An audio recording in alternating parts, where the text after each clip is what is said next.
HIV ads पर बात करने वाले हैं। हालांकि ये जो इतने सारे इंटर्न्स हैं वो सारे के सारे इंटर्न्स जो है वो काफ़ी बारी बात कर चुके हैं अपनी वर्कशॉप में।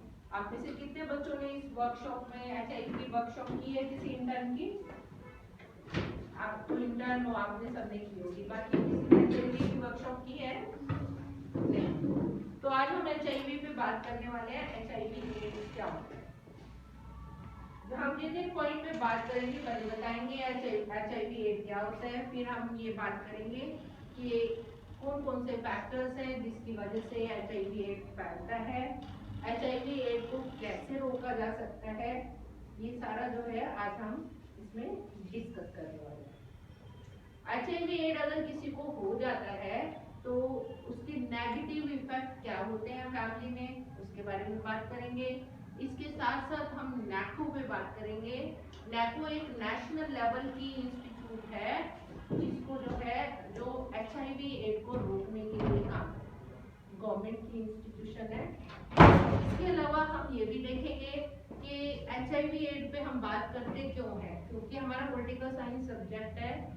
तो यूनाइटेड नेशन जो है वो इस पे बहुत काम करता है HIV एड्स पे, तो उसके बारे में भी हम बात करेंगे। इसके अलावा रेड रिबन क्लब के बारे में बात करेंगे। रेड रिबन क्लब क्या है? इन बच्चों ने 8th क्लास में भी करी है वर्कशॉप, जितने भी इंटर्न्स हैं इन्होंने बताया रेड रिबन क्लब क्या है। आपने यहाँ पर देखा होगा कि ये रेड रिबन लगा हुआ है ना? ये रेड रिबन के जो है इतने सारे निशान लगे हुए हैं। ये रेड रिबन जो एक साइन है जो कि हमें ये बताता है कि हमें HIV एड्स को फैलने से रोकना है। एड्स जो है वो एक बीमारी है जो किसी इंसान को हो जाती है तो उसका इम्यूनिटी सिस्टम जो है वो कमजोर हो जाता है।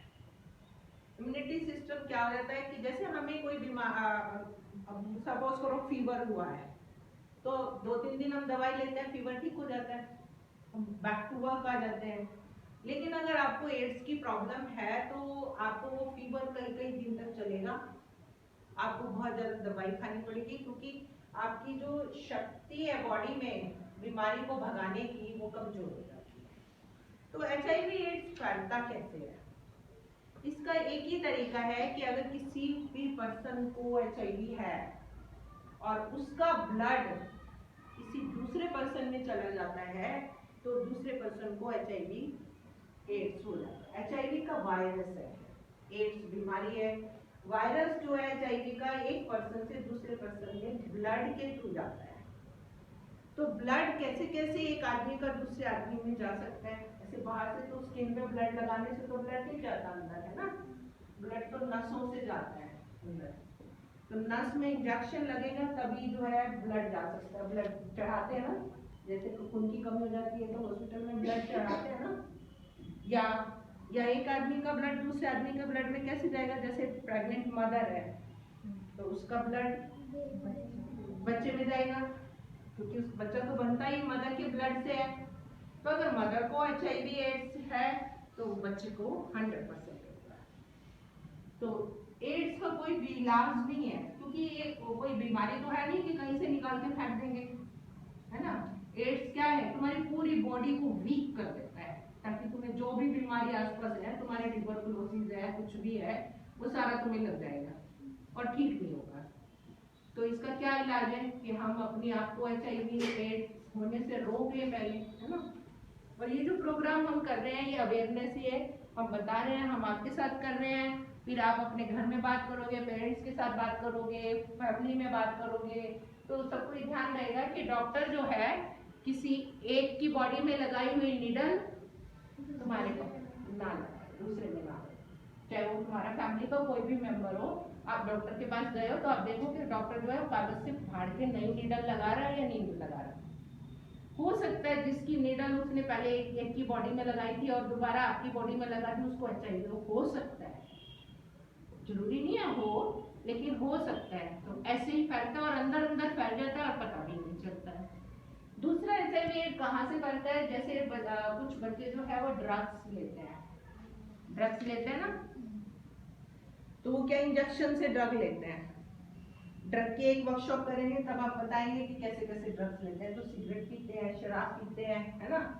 और जो है कुछ एक ऐसे वो होते हैं लिक्विड होते हैं, जैसे कि जो है अभी एक केस पकड़ा गया था जिसमें गाजियाबाद में वो स्नेक का poison as a drugs use करते थे।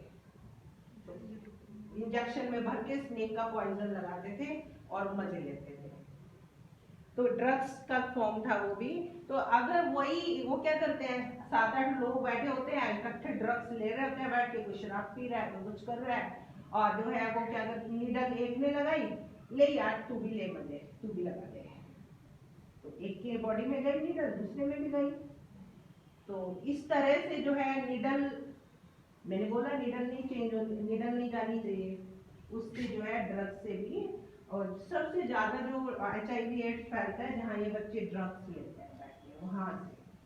तीसरा जो है सेक्सुअल डिजीज है, अगर सेक्सुअल पार्टनर है, सेक्स करते हैं एक दूसरे के साथ, तो भी जो है HIV एड्स जो है वो दूसरे की बॉडी में चला जाता है। ये कितनी इन 3 चीजों से हमें रुकना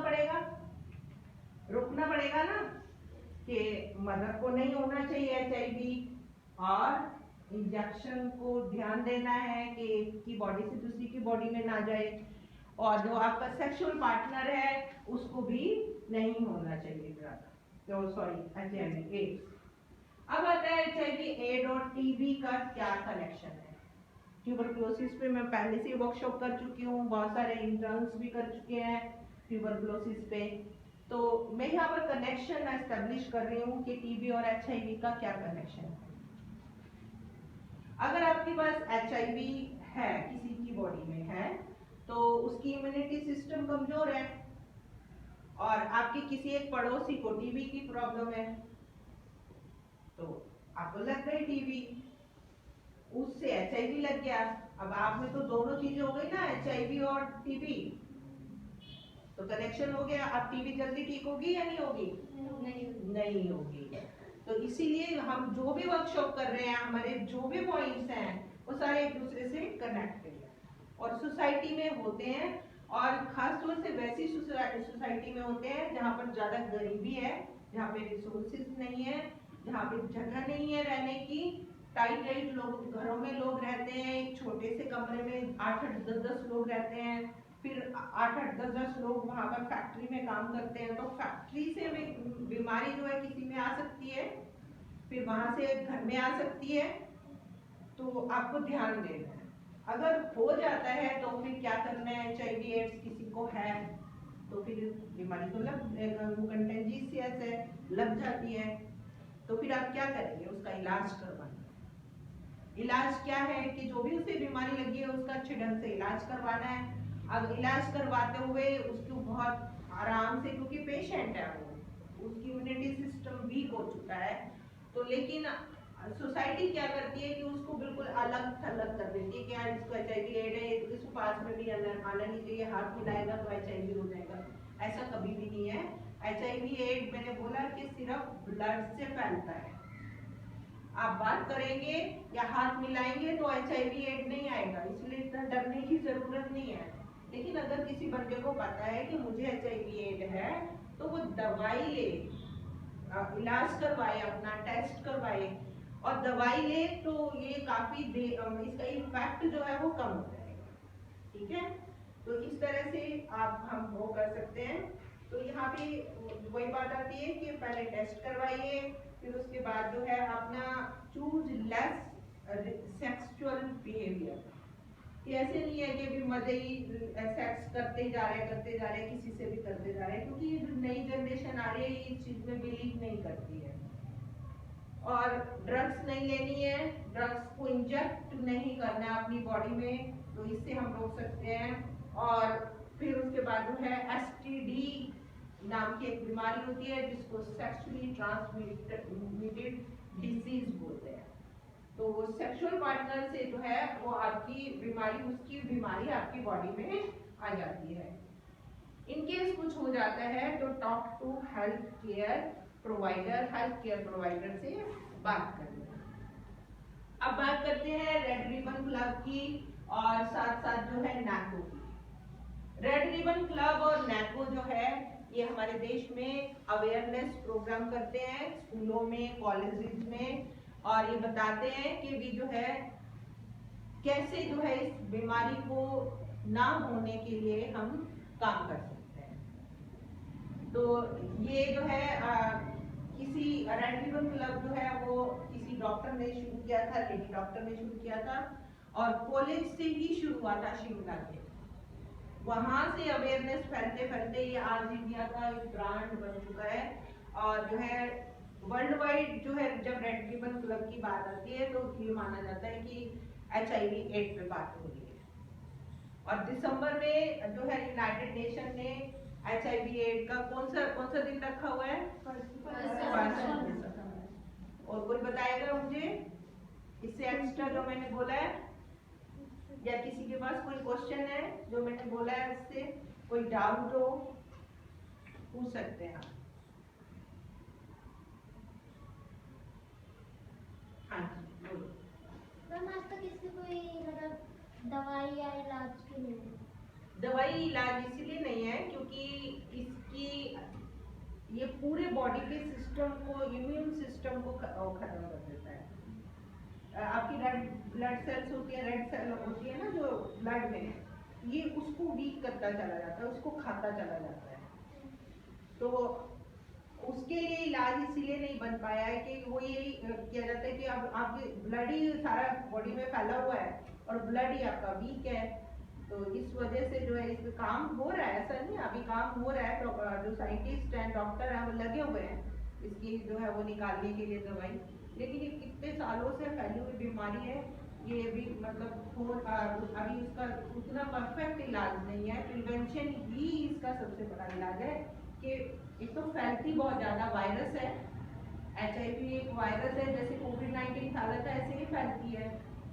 बस सिर्फ ये कि कोविड-19 हवा से फैल रहा था और ये जो है ब्लड से फैलता है, तो इसीलिए जो है लोग इससे बचे रहते हैं। बहुत ज़्यादा खतरनाक नहीं है, लेकिन जिसके पास आ जाती है वो खतरनाक उसकी तो जिंदगी की वो है।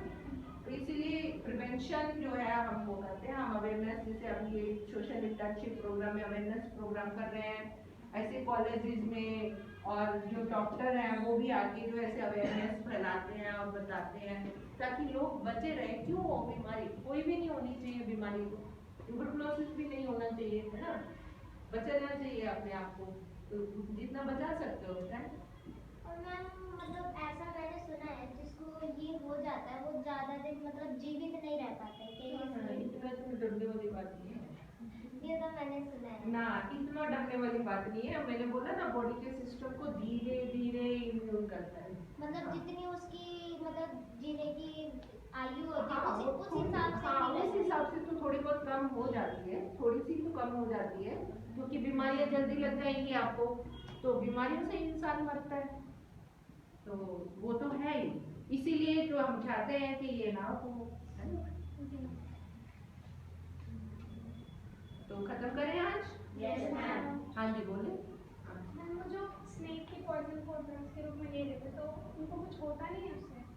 कुछ क्वांटिटी लेते हैं हल्की सी, कहते हैं स्नेक के काटना, स्नेक के जो जहर होता है उससे कोई नहीं मरता है, स्नेक के जहर से हार्ट अटैक हो जाता है तब मरते हैं। तो मैम ब्लड प्रोटीन में लगती है ना सही नहीं है, इतनी ज्यादा नहीं लेते ना वो, और सारे स्नेक जहरीले नहीं होते, ठीक है ना, सारे जहरीले भी नहीं होते। पढ़ना आज जाके स्नेक के बारे में गूगल पे, उसमें बहुत सारे स्नेक जो है वो ऐसे ही होते हैं, सिर्फ डर से मरते हैं, इतने स्नेक जहरीले नहीं होते। तो मैम लोग ऐसे डर जाते हैं कि नहीं हाँ हमें साथ में काट लिया अब फैल जाएगा, मेरे शरीर में जहर फैल जाएगा, वो उसको इतनी डर नहीं, अटैक आ जाता है और हार्ट अटैक से ज्यादा मरते हैं।